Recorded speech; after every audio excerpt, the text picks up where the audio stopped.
Hello, in this video I'm gonna tell you if Redmi 13 comes with headphones.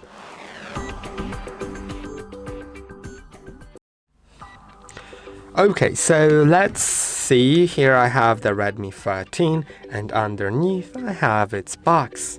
Let's open this box. And you can see this is where the phone sat. Now underneath we have this little box with some accessories, and in this accessory box there used to be a SIM card tray opener one day, and there is a cable, a charging cable, USB-A to USB-C, then some papers, but we don't get headphones at all, unfortunately. So if you want to use headphones, you can either purchase them separately.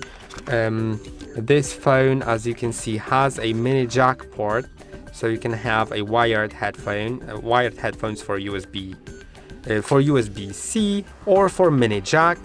That's a really great thing. It's not common these days for phones to have mini jack port. This one has. And also you can get wireless headphones and connect them via Bluetooth. So I hope that this video was helpful. Don't forget to like and subscribe, and I'll see you in the next one.